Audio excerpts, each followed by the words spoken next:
बहुत समय पहले की बात है। पुराने चाइना के नॉर्थ प्रोविंस में 3 मॉन्क रहते थे। उनका नाम किसी को नहीं पता है, क्योंकि उन्होंने कभी अपने बारे में कुछ बताया ही नहीं। उन्होंने कभी भी किसी के बात का जवाब नहीं दिया। चीन में उन्हें बस 3 हंसते हुए भिक्षुओं के नाम से जाना जाता था। वे तीनों सिर्फ एक ही काम करते, एक गांव में प्रवेश करते और बाजार के बीचों बीच खड़े होते और हंसना चालू कर देते। वे अपने पूरे अस्तित्व के साथ हंसते। अचानक लोगों का ध्यान उनके तरफ खींचा चला आता और धीरे धीरे उनके चारों तरफ एक बड़ी भीड़ इकट्ठा हो जाती।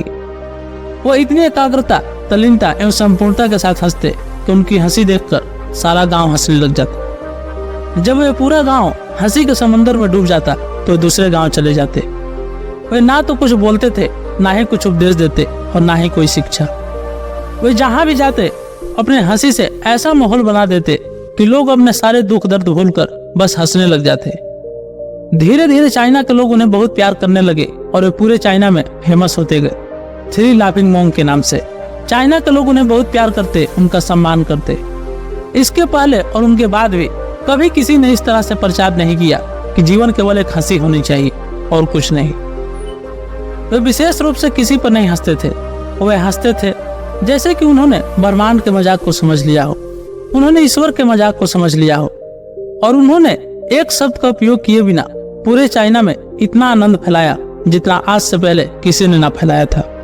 लोग उनका नाम पूछते लेकिन वे बस हंसते रहते, तो ये है उनका नाम बन गया, 3 हंसते हुए भिक्षु, 3 लाफिंग मॉन्क।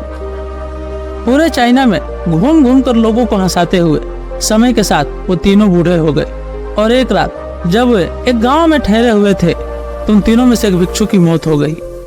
पूरा गांव स्तब्ध रह गया। पूरा गांव बहुत ज्यादा उम्मीद कर रहा था, क्योंकि उन्हें लगता था कि जब उनमें से एक की मृत्यु हो गई होगी तो बाकी 2 जरूर रोएंगे। ये देखने लायक होगा, क्योंकि किसी ने भी कभी भी इन लोगों को रोते हुए नहीं देखा था। जब सुबह हुई तो पूरा गांव इकट्ठा हुआ, लेकिन दोनों भिक्षु तीसरी क्लास के पास खड़े जोर जोर से ऐसे हंस रहे थे, ऐसी हंसी जैसी उन्होंने आज से पहले कभी भी ना हंसी हो।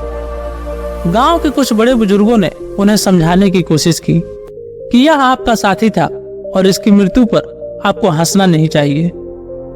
तब उस दिन पहली बार उन भिक्षुओं ने लोगों से बात की और कहा, हम हंस रहे हैं क्योंकि यह आदमी जीत गया है। हम हमेशा सोचते थे कि पहले कौन मरेगा, लेकिन इस आदमी ने पहले मरकर हमें हरा दिया। हम अपनी हार एवं इसकी जीत पर हंस रहे हैं। इसके अलावा ये कई वर्षों तक हमारे साथ रहा।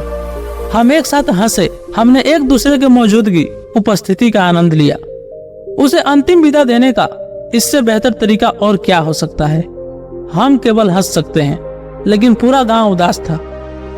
जब मृत भिक्षु के शरीर को अंतिम संस्कार के लिए चिता पर लिटाया गया तो सारे गांव वालों को एहसास हुआ कि शेष 2 भिक्षु केवल मजाक नहीं कर रहे थे, वो तीसरा जो मर गया था वो भी हंस रहा था। चीन में यह प्रथा थी कि जब एक इंसान की मृत्यु हो जाती थी तो उसके पुराने कपड़े उतारकर उसे नहला धुलाकर उसे नए कपड़े पहना दिए जाते थे। लेकिन मरने से पहले उस भिक्षु ने अपने साथियों से अपने कपड़े ना बदलने के लिए कहा था। तीसरे भिक्षु ने कहा था, मुझे स्नान मत करवाना, क्योंकि मैं कभी अशुद्ध हुआ ही नहीं। मेरे जीवन में इतनी हंसी आई कि कोई अशुद्धता जमा ही नहीं हो सकती थी। मैंने कोई धूल जमा नहीं की है। हंसी हमेशा युवा और ताजा होती है, इसीलिए मुझे नहलाकर मेरे कपड़े मत बदलना। जब उस तीसरे भिक्षु के शरीर पे आग लगाई गई तो गांव वालों को पता चला कि उस भिक्षु ने मरने से पहले अपने कपड़ों में कुछ पुराने चीनी पटाखों को छिपा रखा था, जो आग लगने के बाद फटकर आसमान में रंग बिरंगे कलरों में फैल गए। और यह देखकर एक बार पूरा गांव जोर जोर से हंसने लगा। तो इस तरह से वो तीसरा मॉन्क मरने के बाद भी सारे गांव वालों को हंसा गया। और यह देखकर शेष दोनों भिक्षुओं ने कहा, चालाक आदमी, तुम मर चुके हो, लेकिन तुमने हमें एक बार फिर हरा दिया। तुम्हारे द्वारा गांव वालों के चेहरे पर पैदा की गई हंसी आखिरी हंसी थी।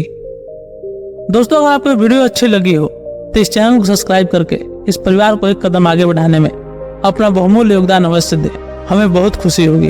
Thank you.